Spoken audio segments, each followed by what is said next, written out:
I had a little thought about what I was going to talk about.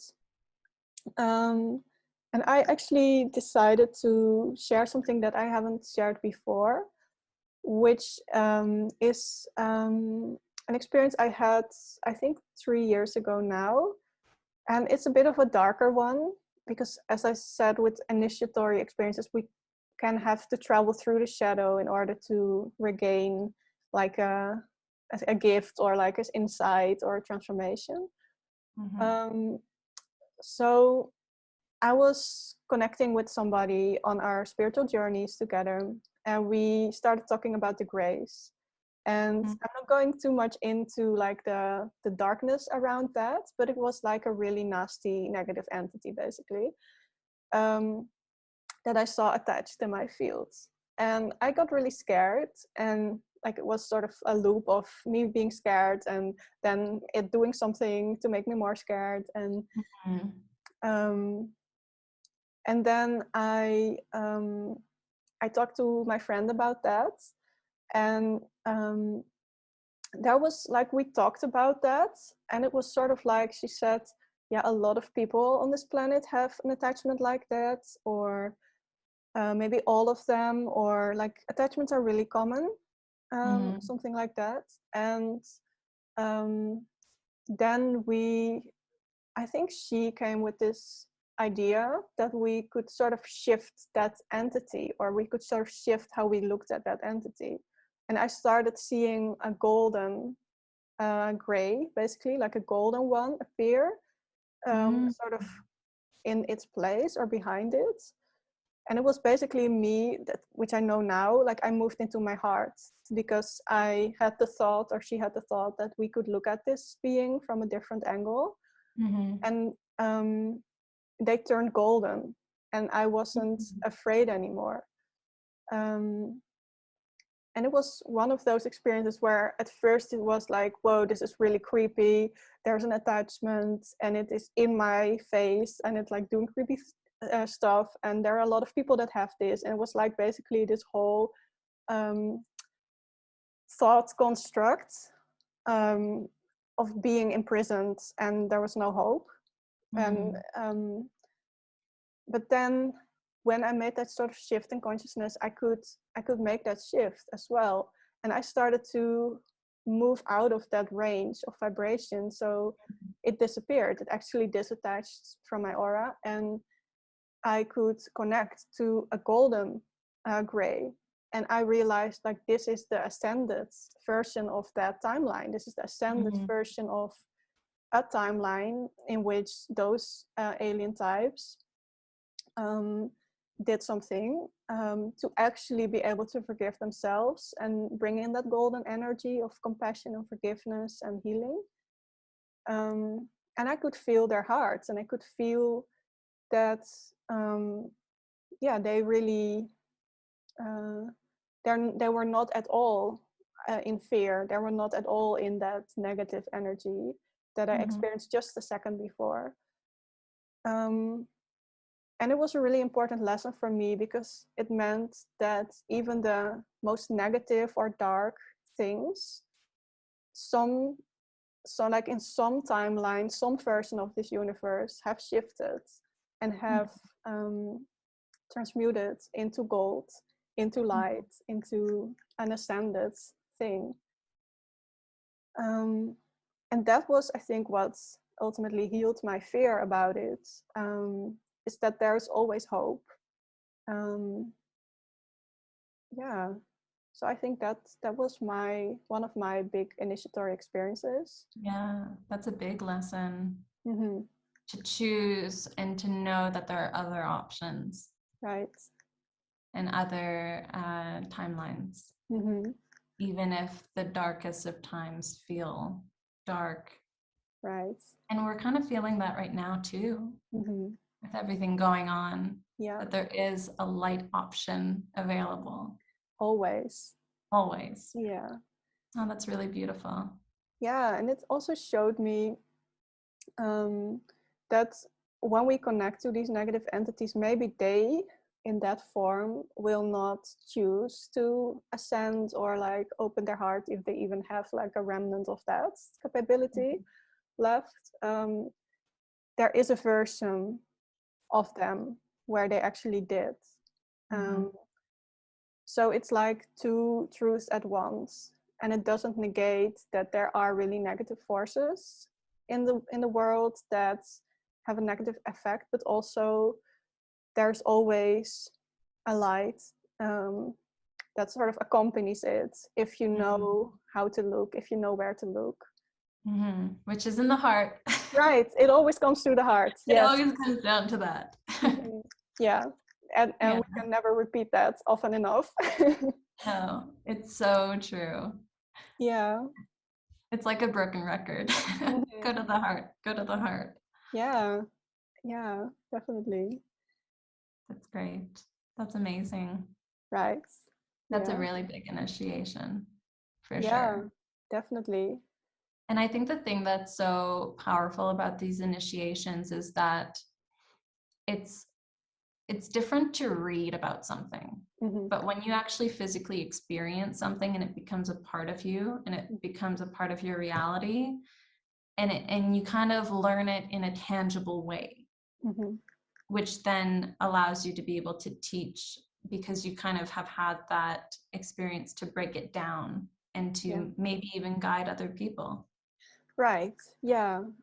And I think just with the experience you shared with the healing, with the regression, where you integrated that inner child, even if we don't know all the details about that experience, we can still feel that healing, still feel sort of the codes like coming out of it, sort of like a pathway that we create in our energy that others can then follow.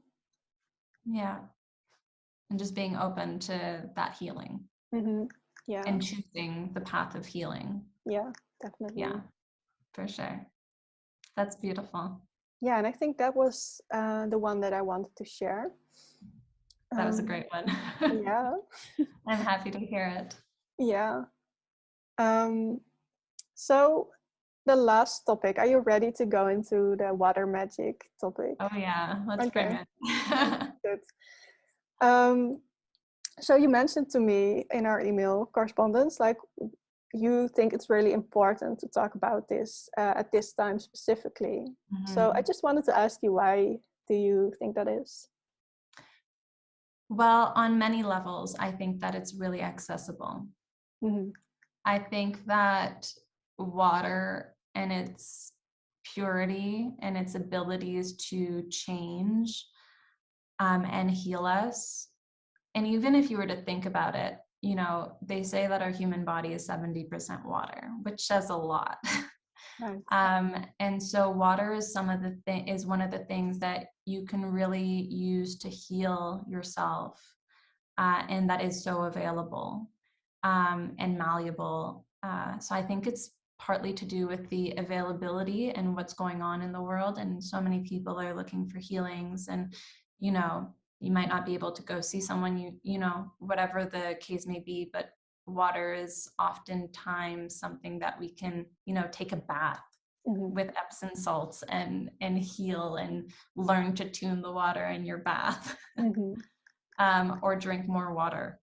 You know, these little things that we can do to incorporate that water element into our lives. Definitely. And there are so many ways that water can be healing. Yeah. So I'm excited to dive into that with you. I can feel it. Yeah. I think you're right. And because it's really accessible. And also I think because it's it represents flow. And and also feminine energy, which is of course with the whole rise of the divine feminine in this time is important. Where if we tune into that water state more, we're automatically more connected to our emotions. And I definitely had some resistance against the element water. And it's funny because I got in that phase, I got a lot of clients that actually had a lot of water energy, like what I would call a water type. When somebody has a lot of water in their aura, a lot of water in their energy field. just to show me that there was something to look at for myself. To just release my resistance against that flowing feminine quality, basically. How does water show up for you? How does it show up for me? Well, since I released that, it has been a little bit, I think, different. But before that, I remembered some previous lives, which I think you have too, where we did a lot of water magic, especially in Lemurian times, I feel. And yeah, I sort of familiarized myself with that energy and with that, but I couldn't really, I think, do it or something, or I wasn't drawn to do a ritual with that. So I think for me, I just need to practice it more, and I'm not really doing it. Are you practicing these things that you remembered? I did. I don't have access to a bath here, which has been actually really hard to not have that outlet. Right. So what I've been doing is actually just drinking more water and putting crystals in my water and kind of blessing the water. So I have this big jug and I'll put a crystal in it and I'll bless the water and have a sip, go to bed, and then I'll drink a lot more in the morning, because I feel like, I don't know, the energy of the crystal kind of amps up the water of the jug. So that's something that I do, but just, I guess I can talk about a few of my experiences with these remembrances. Yeah, please, because I feel like you have a lot of interesting stuff. Yeah, and it's interesting because these memories came to me when I was actually interacting with water, but immersing myself. So my parents have a pool, and baths is one of the things that was my initiatory remembrance. And I realized that if you put a lot of Epsom salts in the water, it helps you clear your energy body. So I started doing a lot of healings in my bath, just reading mantras. And the bath itself was made of I don't know, like baths themselves have like a resonating echo. And so I started experiencing with humming and saying these mantras. And that was my first kind of in with the water tuning. And that you can actually tune the water of your bath if you wanted to go in. You can put crystals in your bath with some Epsom salts. And I noticed that I was actually getting a lot of intuitive hits while I was in the bath and having these experiences. So that was one but at my parents' pool, I had two pretty interesting experiences. I think the pool helps because there's more water, if that makes sense. Like, it's vaster. And I think that the ocean, I haven't been to the ocean yet in a while since kind of remembering this. I'm excited to go visit and see what different pools of water interact with you like. But in the physical pool, I had two experiences that I had, one of which I was, and just a note, because I think that the temperature of the water is really important.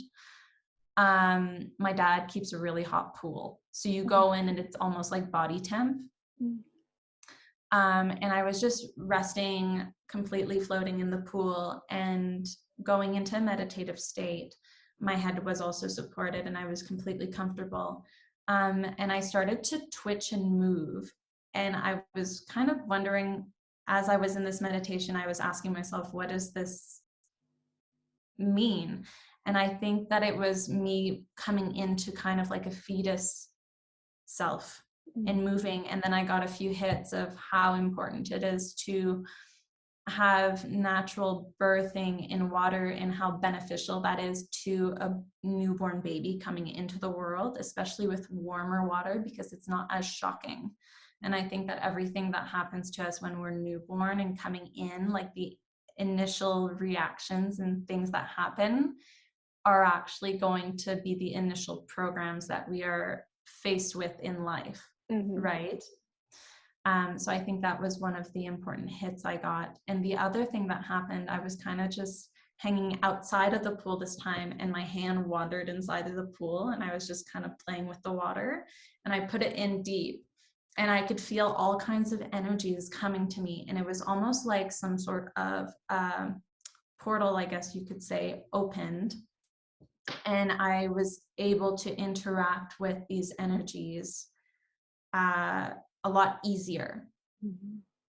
And then I guess the last thing would be the memory that I had of using baths, kind of like a sacred bath space.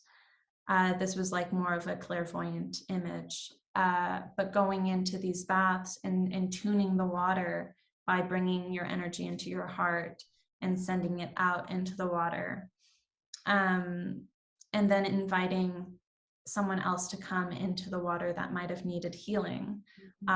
And energy of the water kind of encompasses the whole body. And so when you're doing a healing, I know that you create an energetic field around you, but the way that water works is it's more instant, and it, in a sense, it carries well. It happens a little bit more easily, I feel.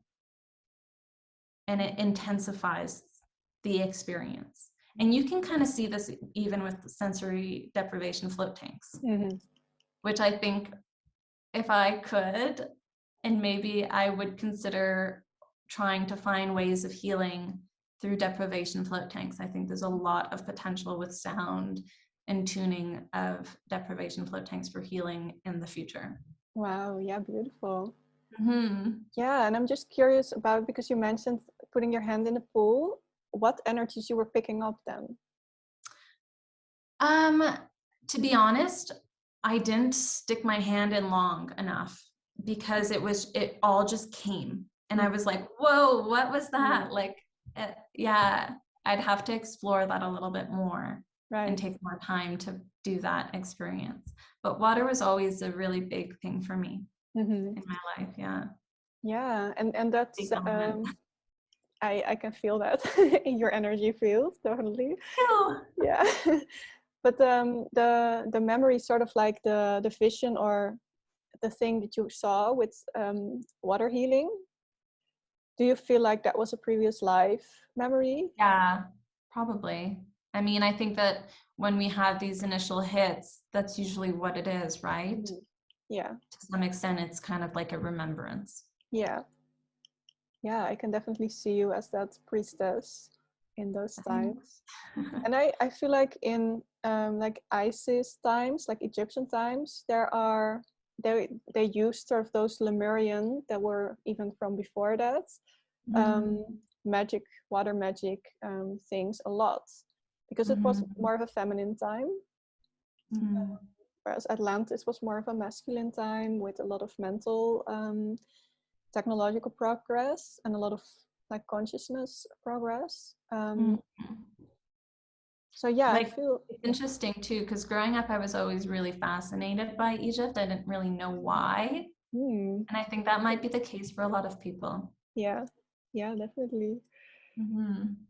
Yeah, I actually had a remembrance like that. That's why I asked. Let me see. I think, yeah, this was in Lemurian times, where I saw a vision of a temple and 6 priestesses lying down in the temple that were preparing themselves for Immaculate Conception, basically. Wow. Which is what Mother Mary, of course, also did to conceive. And I felt like this was also water magic. So just feeling if I like have the permission for Spirit to share this, but yeah, I do. Okay, so I saw, like, I helped those women to become more and more fluent, like what's that word, where you become more and more watery. Yeah, fluid, right, fluid. So they were like going really into their emotional body and completely surrendering to it, and completely opening until they became themselves water. And I do have to say that in Lemurian times, we weren't in this physicalized form yet that is really dense. So it was a bit more easy to shapeshift like that. But they just turned into water.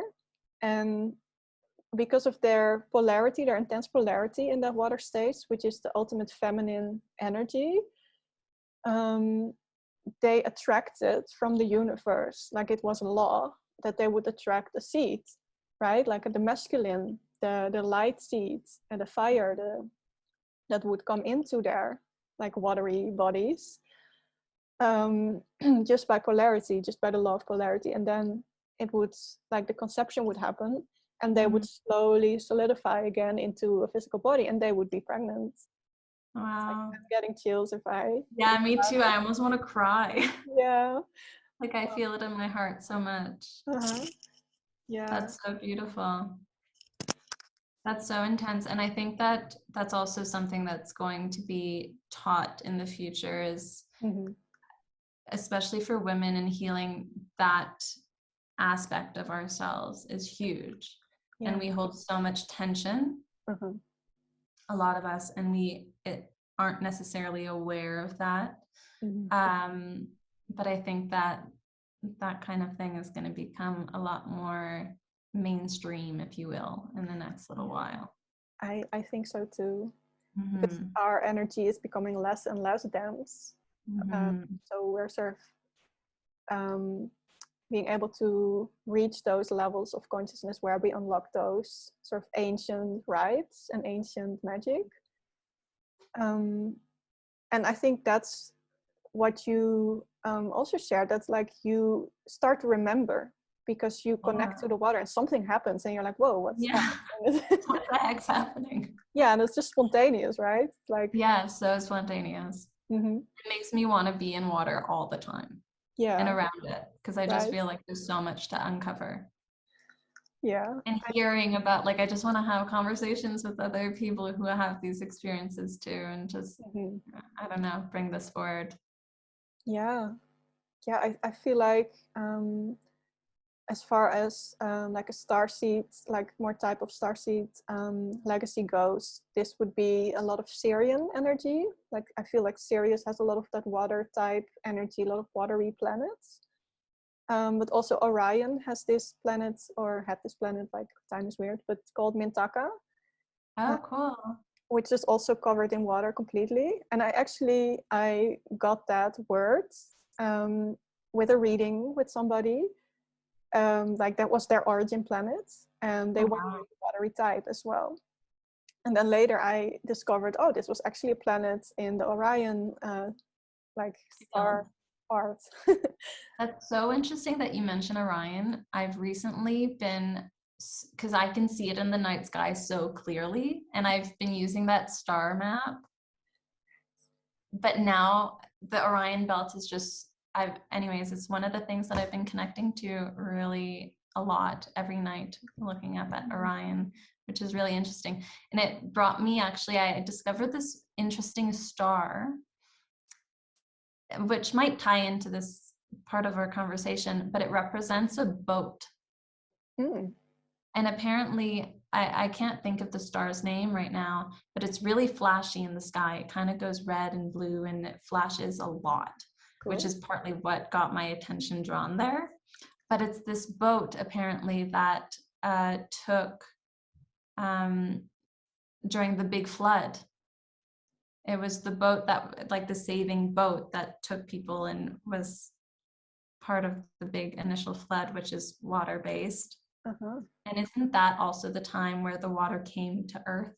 I feel like I heard this at some point, where people were saying how the whales and the dolphins came down to Earth and water finally came to Earth. Oh, that's so cool. I don't know anything about that. Yeah, it just came to me, and I feel like there's maybe something to unpack there. Yeah, I definitely feel that way. That's I would love to hear more about that from you. I'll have to dive into it a little bit deeper. Yeah, dive into the water.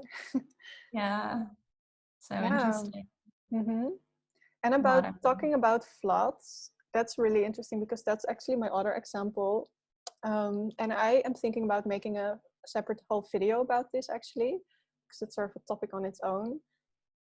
One time I was asleep at night and I had a dream, and I heard like this disembodied voice, which I have sometimes, which I now know is my higher self, just our spirit, just talking to me directly. Like a really clear and loud like sentence or something. And I heard the waters of Agartha will rise. Cool. Mm-hmm. Yeah, I thought so too. But it was just that. It was like clairaudience and nothing more. It was just I heard it and I didn't know what it meant. But I did know that Agartha is the inner earth, right? Yeah. Mm-hmm. Oh, interesting. Yeah. So cool. Well, I think that connecting to water, if you don't have it around, also happens if you connect to the earth. Mm-hmm. Because it is connected to the water. Definitely. Like water is around and inside the earth and all around it. Yeah. So it's always there. Yeah, and I thought that was so cool about your pool experience, because a pool is an artificial thing, right? It's not connected to another body of water or the ocean, or but still you got something from that water. That specific water has been around on this planet, like evaporating and coming down again, and it's like ancient. Yeah. And I think that also another thing that's going to be really good if people can have access to is getting water from natural springs instead of a tap, because it has so much more of its natural energy still intact, because it's flowing down a river. It's not constricted in like a pipe that's moving around and becoming a little bit more harsh and dense. Yeah, you can definitely feel that if you drink it, the difference. Sadly, I don't have access to that, but I wish I had. Well, you should look at, there's actually a website, it's called findaspring.com, and they have maps where you can find springs that are around you. Yeah, I actually did that, but in my country, it's not a lot. Like, I think there were none at all, or maybe like you'll have to dig a while, girl. Like I have in the backyard. I have to dig, right? Yeah. That's so funny. With the tap water and filter it. That's also an option.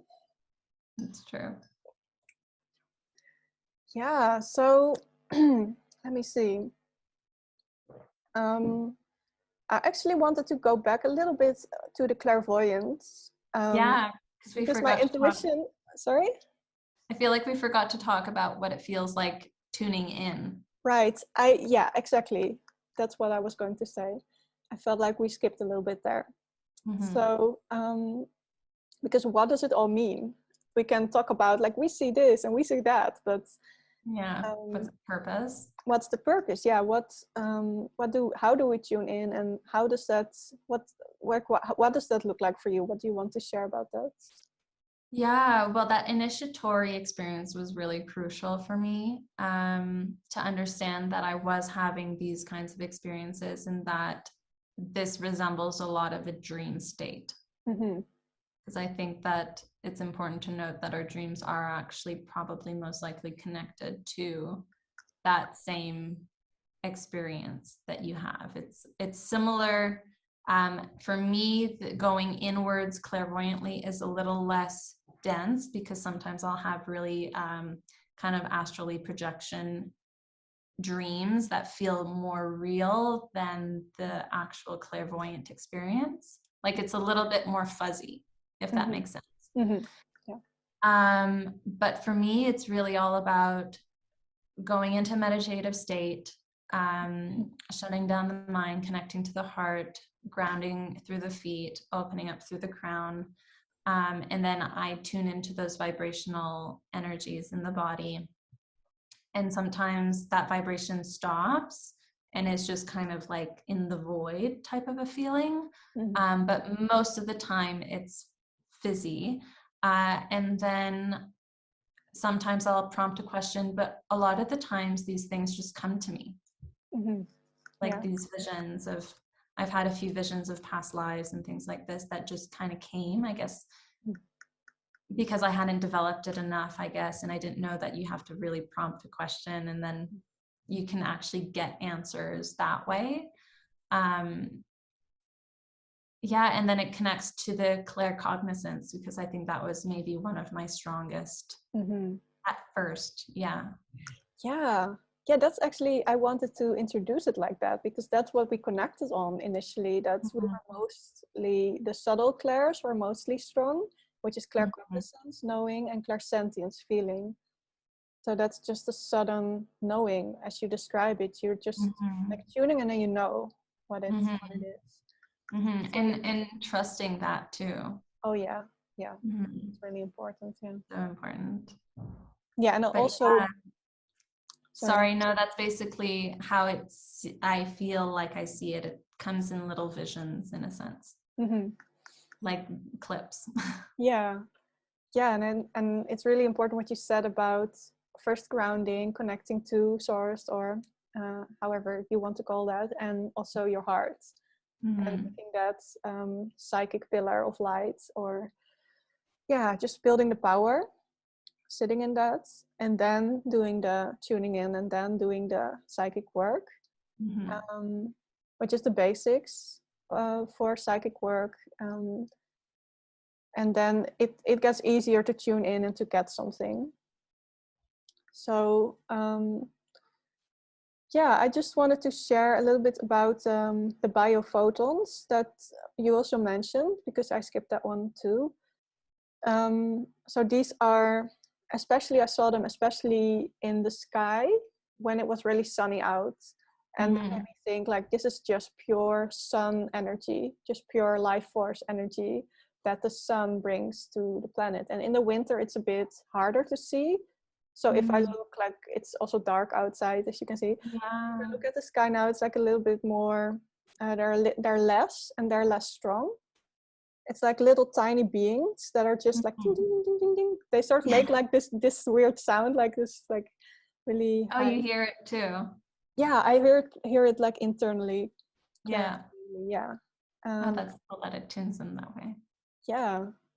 And this is, I feel this is the prana. Like if you do pranic breathing, or you fill yourself with energy, you're breathing in these particles, and it's just pure light that can nourish our body. And I just wanted to mention that because I didn't before. So no, that's great. Right. I think that's everything that, I guess one of the things that I would like to add to one of the experiences of the mirror self, because that's can maybe sound like a little bit of a crazy experience. When I had shared that experience with a spiritual coach that I've worked with over the years, she mentioned that mirrors are portals, and that I was probably tuning into another aspect of myself in a different kind of an alternate reality version. Yeah. So that was just a little side note. Yeah, beautiful. I wanted to ask you about that actually. Yeah, so that already clicked for you what it was. Yeah, it was really cool. Yeah. Do you have anything else that you want to share too? I kind of want to go over the notes we had just to make sure, but I feel like we spoke about a lot. Yeah, you can take a moment to check, and I'll check too.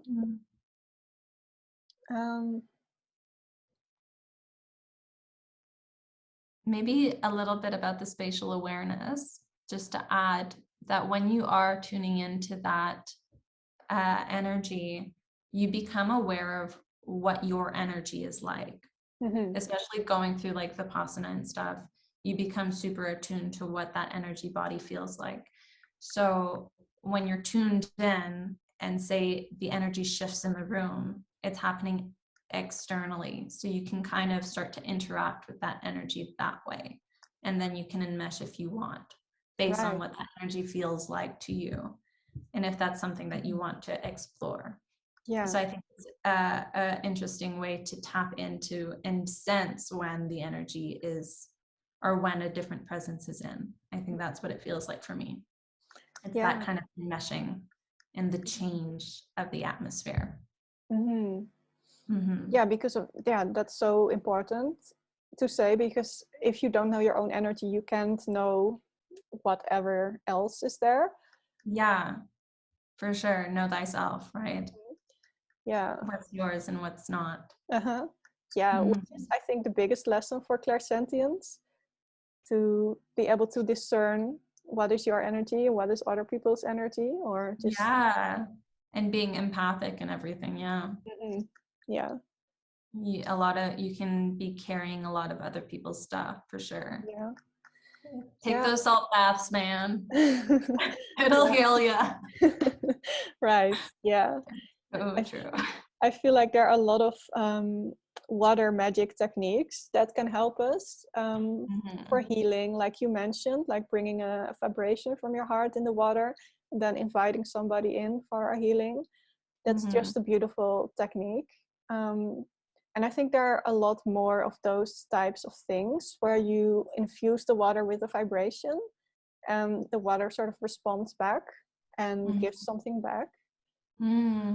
Well, there was actually a study too. There was a scientist, I'd have to research the name again, but he was basically talking to water. On one side, he was recording loving messages to the water. And on the other water, he was sending negative energy. And he noticed that the crystallization of the water, like the snowflakes, I guess you could say, when it crystallizes, was really weird and distraught and ugly in the negative talk, and really beautiful and crystalline on the loving talk. Yeah. So that's just one more example of how our thoughts, our emotions, and how we speak to ourselves internally, how we feel internally, but also how we see the world externally, how it impacts our inner snowflake. Beautiful. Thank you. Yeah, I think his name was Dr. Emoto. Oh yeah, you nailed it. Yeah, and that's such a good, like a proof, like a scientific proof that this actually works. Like it's a magic. And he even did it on food too. And he noticed that, I think he did it on kind of like kefir, and some of the kefirs went moldy and like gross, and it's just so interesting. Yeah, and I feel it's always like such maybe an obvious thing to mention with this, but like we exist out of water, like our bodies are mostly water. I think it's 70% or something. So yeah, I think we're all water types if you just look at the physical aspects. And even everything around us is all just so interconnected. Yeah, beautiful. Which is the water kind of flow aspect element. Yeah.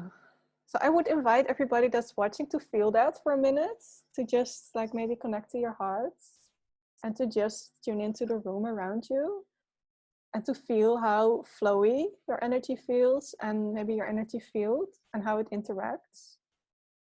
And you can use your other senses like looking around or hearing. Yeah, just to feel how psychic you actually are and how much you're picking actually up. And how interconnected, as you say, we are. Yeah, I hope this helps a lot of people connect to this aspect of themselves and to remember a little bit more of who they are. Yeah, I hope so too. Yeah, and again, if anybody wants to share anything that they experienced, you can put it in the comments below and just share what you see or what you feel or what you remember. Also, so we can read it because that's fun, but also so other people can read it and maybe get something from that as well. And then we can help each other remember. For sure. Yeah. So, beautiful. Do you want to add something to the whole conversation? Is there something you'd like to share? No, I'm good. What about yourself? Yeah, I feel like that's it. I think we created a beautiful energy with that water space, and yeah, it's beautiful. So I'm just looking at the websites or the links where people can find us. So we'll link it in the screen too. And maybe in the descriptions as well. And in the description as well, yeah.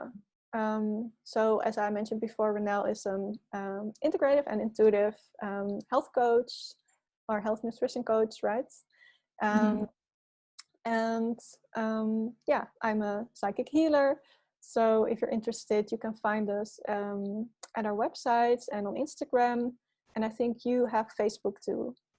I do, yeah, a small Facebook page. I'm not as active on Facebook as I am. Well, I'm not actually really that present on my social media Instagram at the moment, but I will be working on that coming up. But mainly YouTube is my kind of sharing of this stuff, and then Instagram. But my YouTube channel is just Renelle B. So you can find me on YouTube or Renelle B Wellness on Instagram. Right. Yeah. So I am Roos.Stokkel on Instagram, and my website is roosstokkel.com. So yeah, it was wonderful talking to you today. Me too. Yeah, I loved it. Thank you so much. Yeah, it's so. And I look forward to more of our conversations in the future. Yeah, definitely. Yeah, let's. So thank you everybody for watching, and see you in the next Spiritual Tea Talk. Have a good one. Bye bye.